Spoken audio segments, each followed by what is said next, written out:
guys, Youngblood with you for your Summarize the Verse, covering Around the Verse from August 17th.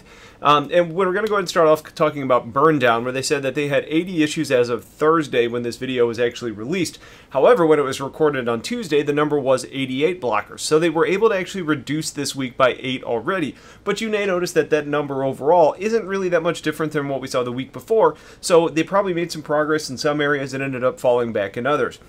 Some issues that they're currently tackling are the importing of mocap data, as all actors do their motions a little bit different, which is making it a little bit complicated tying it into the animation. Right now, the challenge is with countertop interactions. Having more real layer of persistence in 3.0 is also causing a lot of extra work because it ties into so many different systems that they've developed. They're also working on subsumption, specifically in regards to NPCs' facial expressions changing when they look at what you're doing, which I'm hoping is not a backer or a blocker, because that seems like a silly thing to focus on right now unless it has a bigger impact. We also find out that Miles Eckert is going to have a little bit more to him, as they're aiming for him to be more cinematic than a lot of the other NPCs that you're going to interact with, which means he's going to have more fidelity. So that texture that they used for him isn't really playing nice with other NPCs.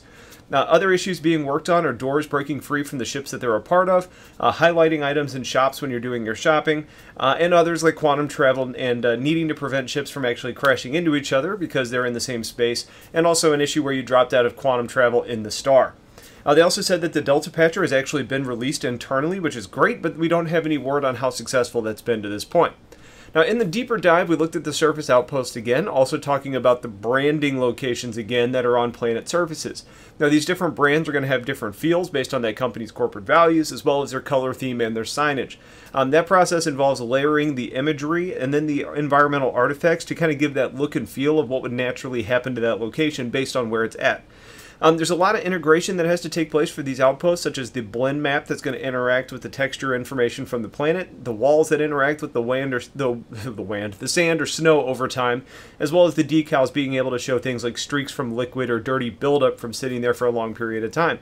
This all ties into the greater system of moving planets, which means that these outposts aren't going to be static either, but they're going to be adjusting based on the exposure to environments dynamically based on the spinning of the planet and what that does to that situation where it's at.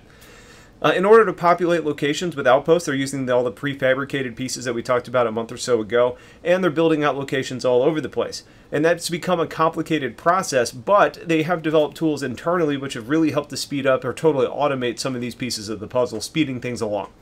And the last thing to note is we're not going to have an Around the Verse next week, considering gamescon is on Friday, so we're not going to have a Summarize the Verse next week. However, there'll be a lot of content building up to gamescon and seeing what they end up releasing. So that's it for this video. If you guys have questions, let me know. Otherwise, stay tuned for more. Have yourselves a wonderful day, and take care.